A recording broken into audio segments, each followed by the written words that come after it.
All right, so good morning, everybody. Here it is. It is April 11th, and we are with our market minute here today. So let's just not waste any time. Let's just jump right into some of the numbers as to what's going on within the marketplace and see what we are looking at. As I go ahead and change my screen here real quick, I think I may have highlighted the wrong one. All right, here we go. So West End Real Estate Professionals meeting on Friday. This wasn't the screen I was going to show first, but we'll just run with it. The speaker on Friday at the West End Real Estate Professionals is Rick Martinez. You see right here. And it does start at 8:30. You can always go to werep.org in order to get the full information. All right, moving forward. On the Team Title Guide website here, there is the button that does say Market Update in the top right. When you click it, it's going to take you here to this page. Now, we've been looking at some of the numbers, and we're looking right here at single-family residences, and we're averaging today, as effective this week, at 75 single-family residences available for sale in the entire city of Rancho. Now, if you've been with us, you may know some of those numbers, but we've been averaging 75 to 82 for probably the last 4 weeks. Last July was our peak at about 223 available, and we kind of steadily came down from there until we've kind of been hovering where we're at right now. One of the misleading pieces of this puzzle on it, though, is the number of properties that have gone pending. And so there is a significant uptick in that, but the numbers are remaining relatively low at this 75 number. So you're also seeing, if you look at this market action index, this top line number showing in regards to what is the action going on right now. What is the action? What does that look like? And how is that translating into our business? So you can see it's still stronger now than it was last month, which it's continued to gain some momentum. If we look at the bottom here and look at days on market and we break it down based on price point, you can see these numbers are pretty low by all standards. 639 at a week or less. And most of these, let's call it a month, month and a half, maybe 2 months at 1.8 million. Now, if I break down a specific zip code in Rancho, you'll see that some of these numbers will slightly change. I like to point these things out as well. Did it change? No. I guess it's going to make me go back in and put my information in again. So let's just do that real quick. Boom. Let's look down here at the number. So you're seeing here, it's a little bit different, right? So 2 weeks at 1.1, 63 days at 880, and 49 days at 750. So you're going to see each and every zip code is going to act slightly differently. So know the numbers, leverage the tools, know that this tool here is available to you at any time. There is no cost to you on it, and we want to make sure that you are aware of that. Let's go ahead and stop the share here real quick. I'm going to turn it over to Tom.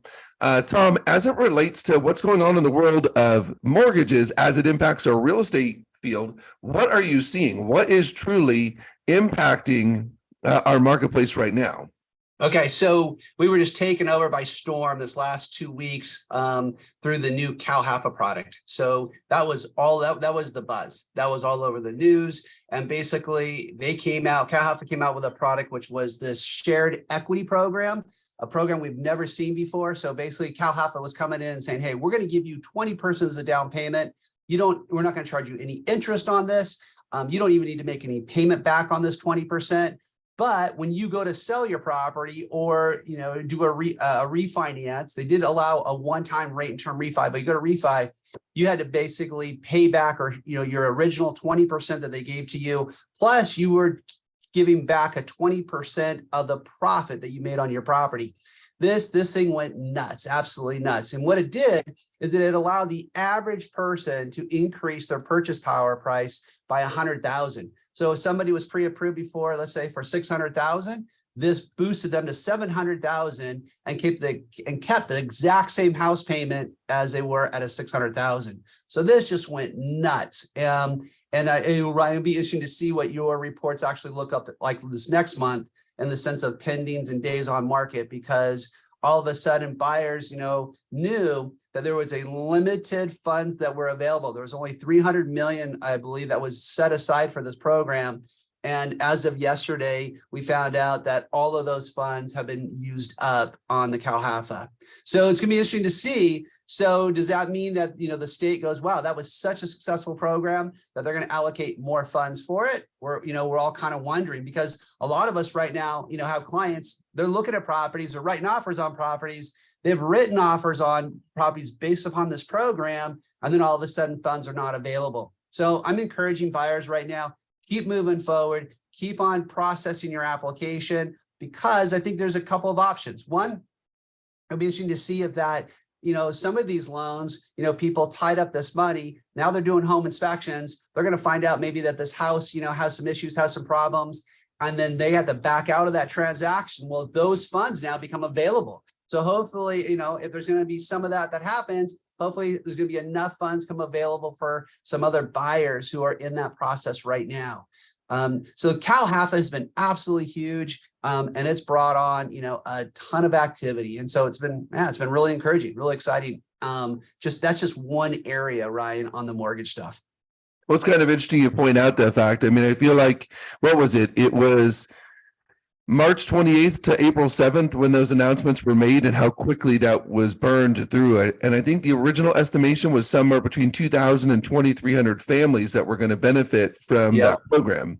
So, I mean, you think about it, there's over 2,300 members of just a local board of realtors, for crying out loud. So those are all different households for the entire state of California. It just wasn't really going to seem to go very far. Yeah, but the good news is what it did is it created a lot of excitement. It created a lot of activity. It got maybe potential buyers who are kind of on the fence line. It got them obviously moving forward. Boy, if we could ever just get inventory to open, the market would just take off on us, because there's plenty of buyer demand. There's plenty of really good buyers out there who are well qualified, who have good credit, who have saved up money. So, I mean, this market's really, really close. We just obviously need more inventory. Inventory definitely is the issue. And then, Ryan, when it's appropriate, there's some more stuff that I would love to just share with it, upon what's going on from a rate perspective.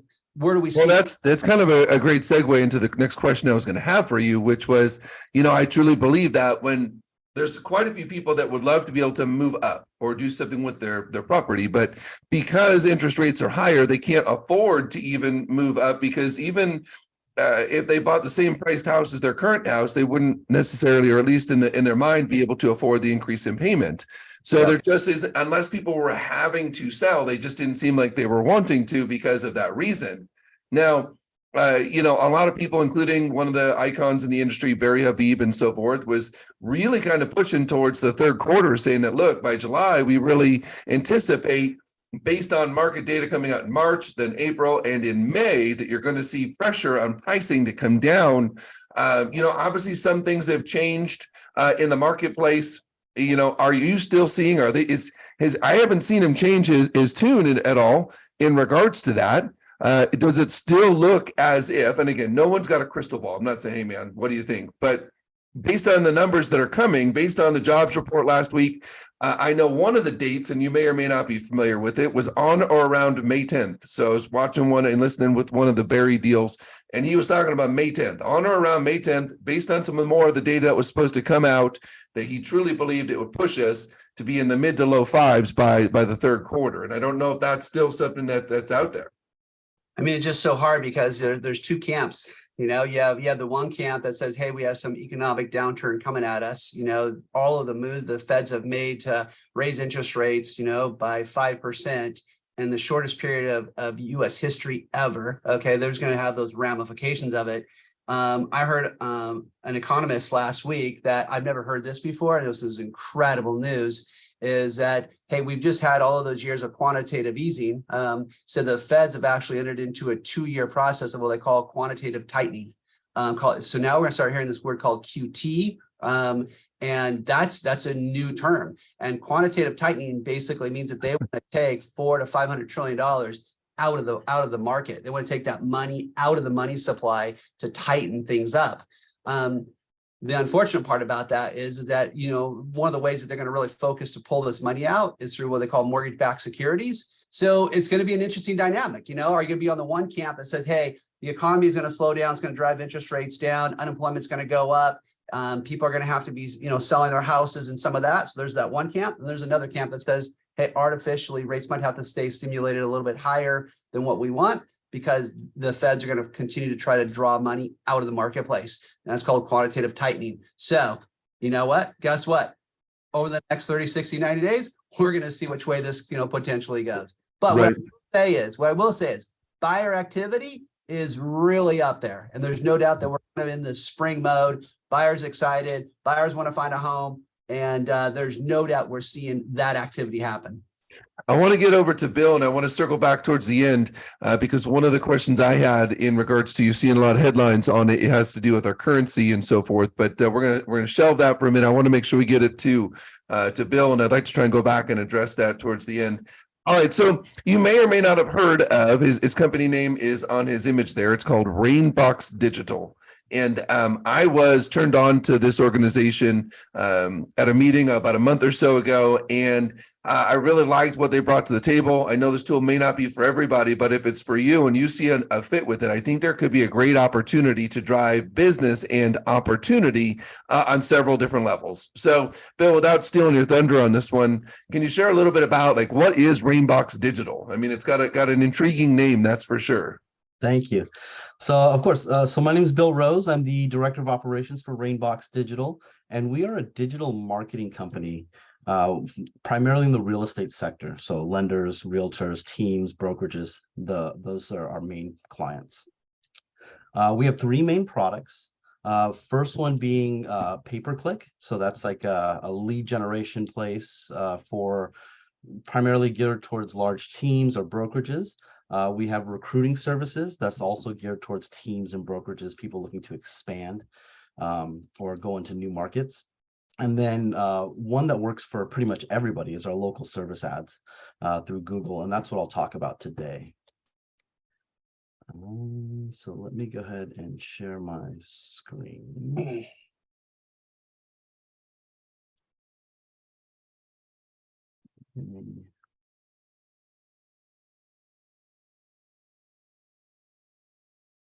Here we go. Oh, and if anybody has any questions, go ahead and put them in the chat and I'll answer them right away. And if you're watching on Facebook as well, please feel free to put the question there and I will relay that back over on the feed as well. So perfect. So today we'll talk about local service ads. The reason why I want to talk about this one is because it's a very powerful tool for lead generation and it can work for anybody. So it doesn't matter if you're a huge brokerage with 50 agents or if you're just a single agent out there trying to get a piece of this online lead services, this works for everybody. So what are local service ads? So when somebody searches a term like realtors near me, best realtor in Southern California, realtors in Las Vegas, those kind of terms, this is what comes up. Now this comes up above your pay-per-click, which are going to be your Zillows. In this slide, it's UpNest, your realtor.com. Those are going to be pay-per-click. They pay to be in those spots. These work a little differently. So you do pay to be in these spots, but with Google, it's a pay-per-lead model. So you only pay for good leads.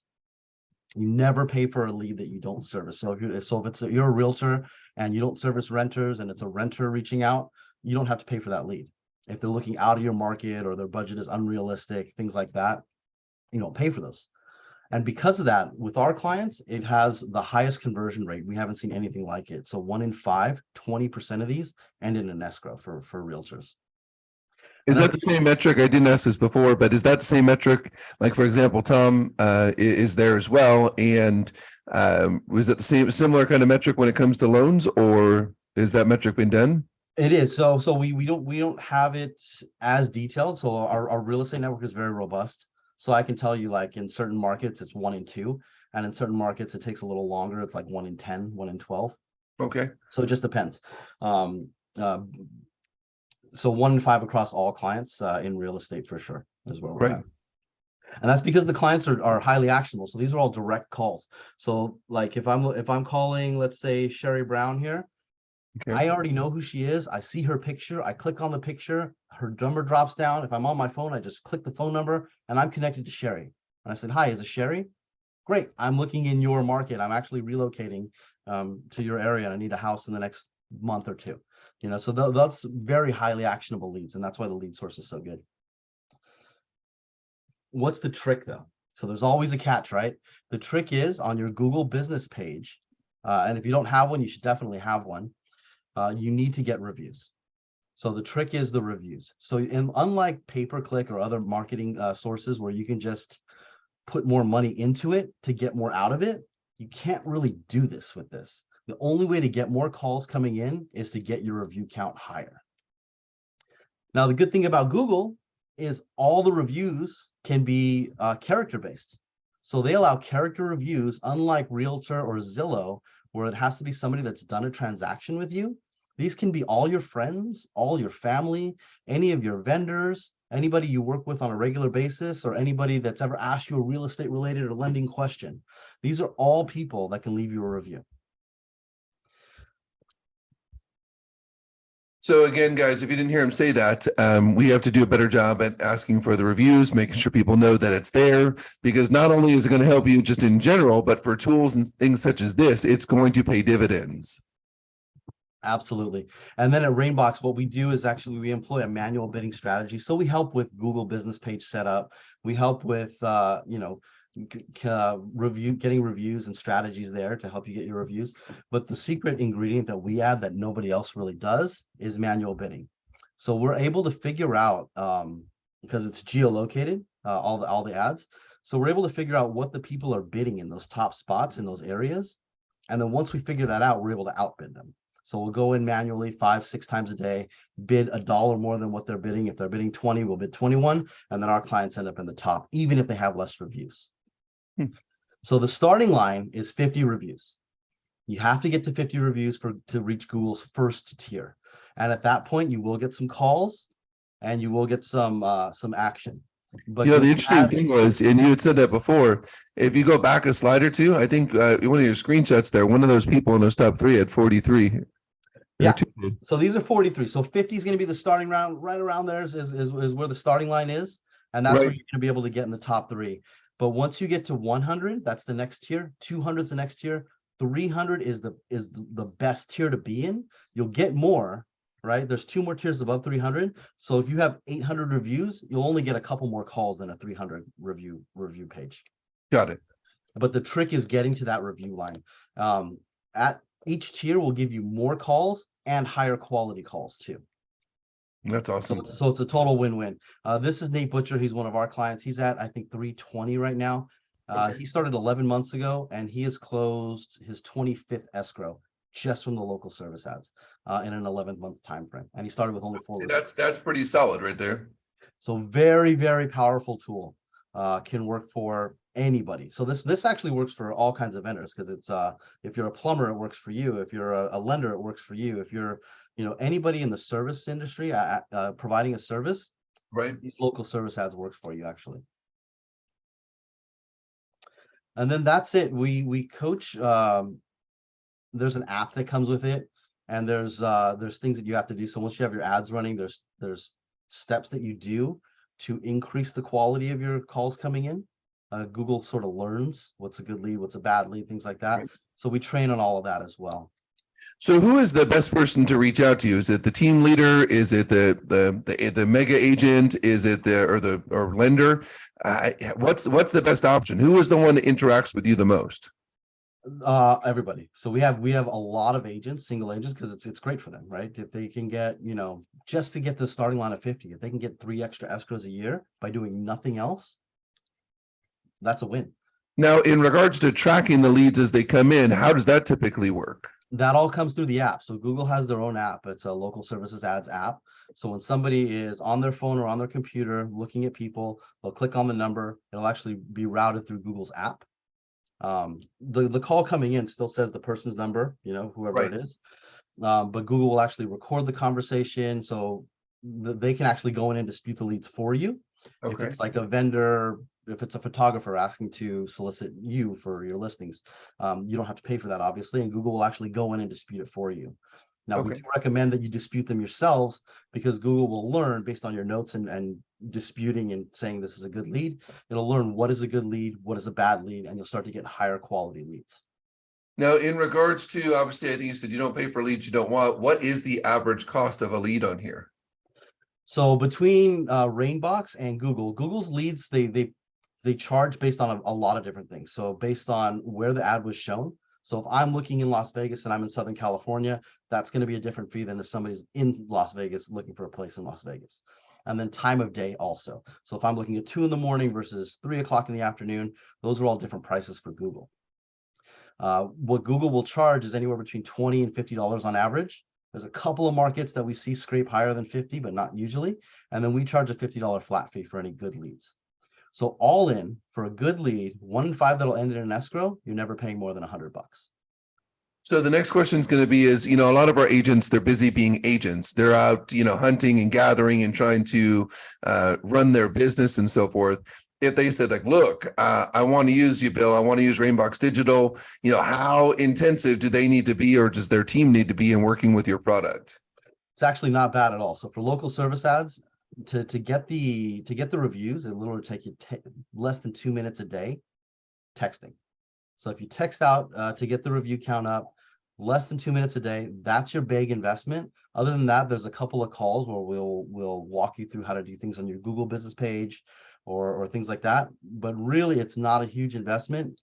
What is going to be managing the calls coming in. So you have to definitely pick up the phone, definitely interact with the app, and that's all fast and on the fly. So it doesn't really take a lot of time, but you just have to have good habits and be consistent. That's a great point to bring up. So the calls are going to come in, they got to be able to manage them. Then they have to be able to go in and put the commentaries down. Obviously, if you're spending money on trying to drive business and drive leads, you need to make sure that we're seeing that side of it. Now, you talked about pay-per-click and you talked about the local business, but there's one, and I don't know that we'll have a lot of time to go through it, but obviously maybe it's a follow-up call or with the individual people. My understanding is that you guys have a third tool, which, in any kind of market, I know that some of our top agents or top offices are looking for opportunities to potentially recruit. And if someone is looking elsewhere, don't you guys have some kind of service called like Rainbox Recruit or something? We do. So it's one of our newest products. It is very successful. So we did it sort of in beta with a manual process of just like recruiting for, some of our VIP clients. We found a way to actually do it on a larger scale. So it's very scalable now. And now we can move into all kinds of markets. So we have, we're coming up to 20 clients that we're working with. So it's still early stages, but it is a very, very powerful tool.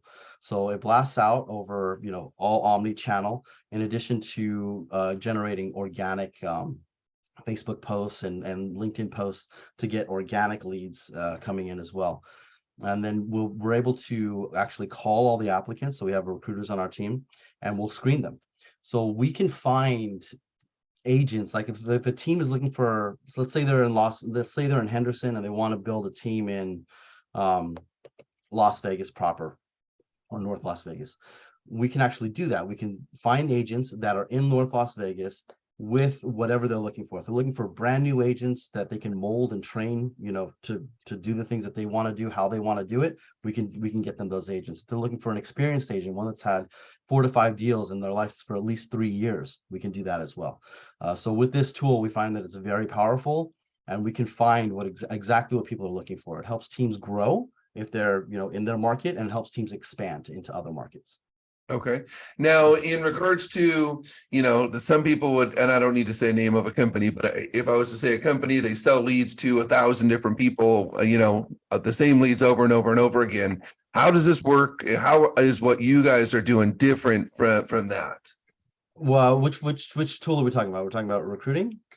Well, even if we kind of took them one at a time. So the recruiting, I think, is totally unique. I don't think there's any real competition as to what that is. But I'm saying, like, for example, if you were to buy a lead from a company that rhymes with pillow, they might sell that lead 5 times or 10 times to 10 different people and so forth. Absolutely true. So the great thing about what you're doing with the local service ads is, rather than having Pillow generate your leads for you, you're actually generating your own leads. So you don't owe anything to them. And there's not 10 agents calling the same lead where you have to be the first one on the phone and be able to sell them better than everyone else. These leads are actually coming to you. So Yeah. instead, you're generating your own leads. They're calling you directly and asking you if you can help them. So, guys, if you're watching online and you have questions, please put them in the chat box, or text me, or Victoria, direct message us. I don't know if you have a contact card on there that you can throw up, but you can always reach out to us direct. We'd love to be able to set up one-on-ones or small groups with different offices, operations, and or people.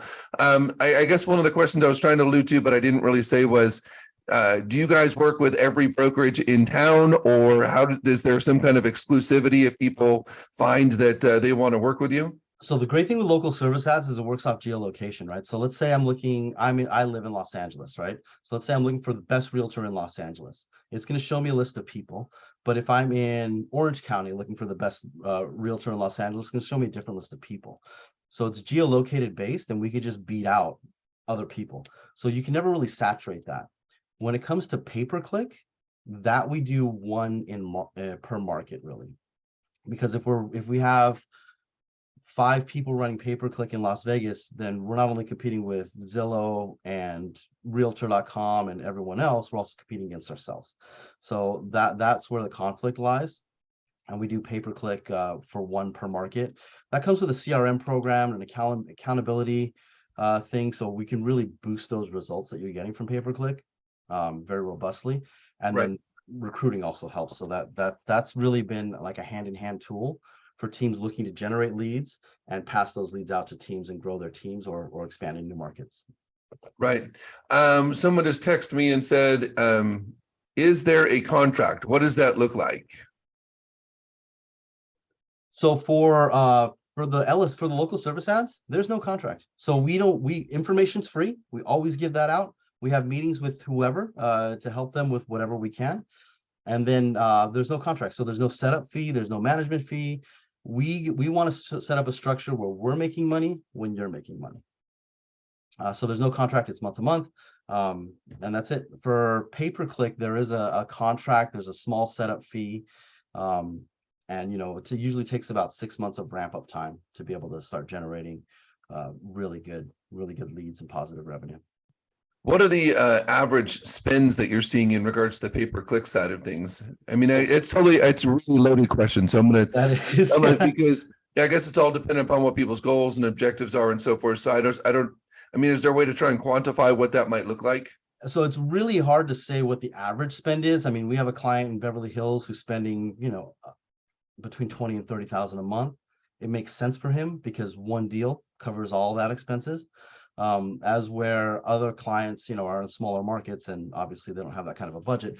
But what we find is we need a minimum spend. So if you can get a minimum spend of about $3,500 to $4,000, that'll allow us to get the data that we need out of the spend, and in the 6-month wrap-up time to really give you a positive ROI. And that's on the pay-per-click, is what you're saying. Correct. So realistically, for most people, that one is going to be for like larger teams or offices and so forth, or high volume producers on it. Correct. Yeah, correct. And even a high volume producer would have a tough time, because with this, it's inbound leads through a CRM. It's not like a local service has where they're calling you. They're leaving their information. You have to track them down through the CRM process, and round robin those calls, have an accountability. So there's a lot of steps in that, but it's a very powerful tool. It takes about 6 months ramp up time at about $4,000 a month. So looking at about a $20,000 investment before you start to reap those rewards. But again, it can be a very, very powerful tool. Right. Well, Bill, just definitely want to say thank you so much for your time today. I look forward to being able to get some of the appointments set up for you as well when people have the questions. We're going to continue to share the information out. Guys, I know it's 10 o'clock, and Tom, I don't know what your schedule's like today, but I did lob a softball out there before as well in regards to currency and so forth. And I think while we were sitting here as well, I got an alert that popped up in regards to China putting another dagger. China strikes back, the end of the US dollar.